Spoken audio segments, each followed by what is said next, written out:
ဗုဒ္ဓဘာသာညီကိုမောင်နှမတွေကိုကျွန်တော်စကားတခွန်းတော့မေးချင်တာဖြစ်ပါတယ်။ဘာလဲဆိုတော့ဗုဒ္ဓဘာသာယုံကြည်ကိုးကွယ်ခြင်းကိုနှုတ်အားဖြင့်စော်ကားမော်ကားပြောတဲ့သူဒါမှမဟုတ်ရုပ်ထုဆင်းထုတွေကိုစော်ကားမော်ကားပြောတဲ့သူဒီလူတွေကိုဥပဒေအရအရေးယူရမယ်တရားစွဲရမယ်ထောင်ချရမယ်ဆိုတဲ့ဟာကို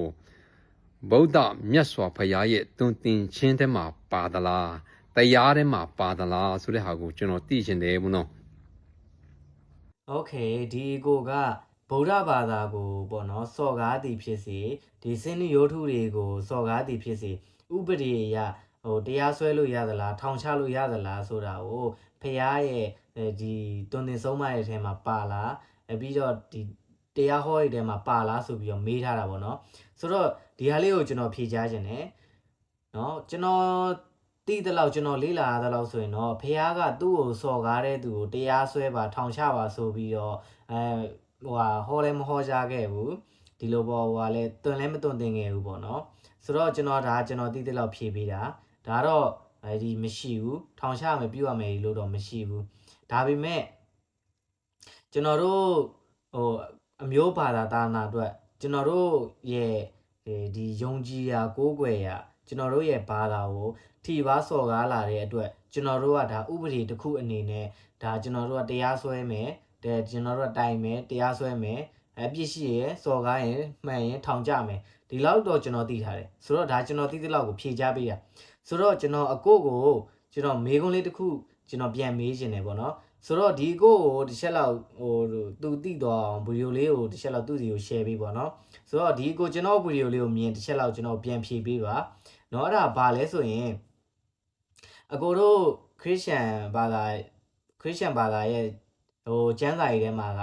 ဒီတခြားသောဘာသာကိုဒီစော်ကားမော်ကလောက်ရမယ်စော်ကားမော်ကပြောဆိုရမယ်ဆိုပြီးတော့ဒီလိုမျိုးတွင်တင်ထားတာရှိသလားမရှိဘူးလားပြီးတော့ဒီရုပ်ထုစင်းထုတွေကိုဒီလိုမျိုးစော်ကားမော်ကလောက်ရမယ်ပြုရမယ်ဆိုပြီးတော့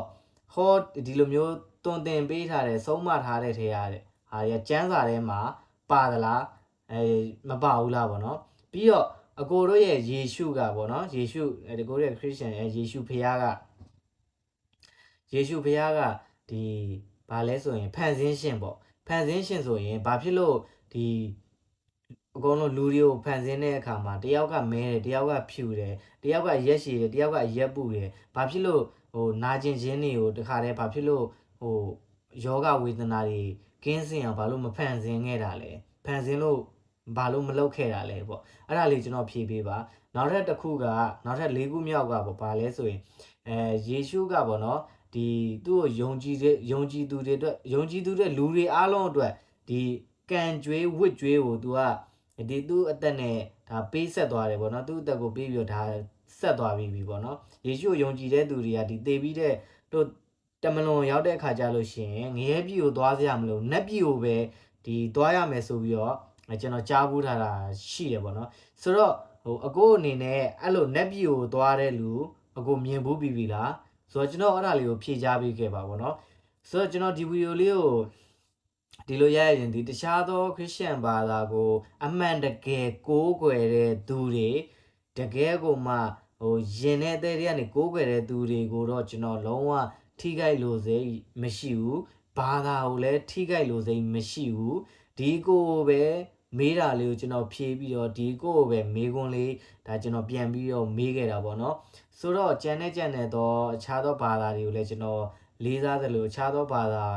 ကိုးကွယ်တဲ့သူတွေကိုလည်းဒါကျွန်တော်လေးစားပါတယ်ကျွန်တော်တို့တငယ်ချင်းတွေအပေါင်းအသင်းအသီးတွေထဲမှာဆိုရင်လည်းအခြားသောဘာသာကြားတွေအများကြီးရှိပါတယ်ပေါ့နော်ဆိုတော့ဒီဗီဒီယိုလေးကတော့ဒီလောက်ပါပဲအဲ့ကိုမြင်ရင်ကျွန်တော်ရဲ့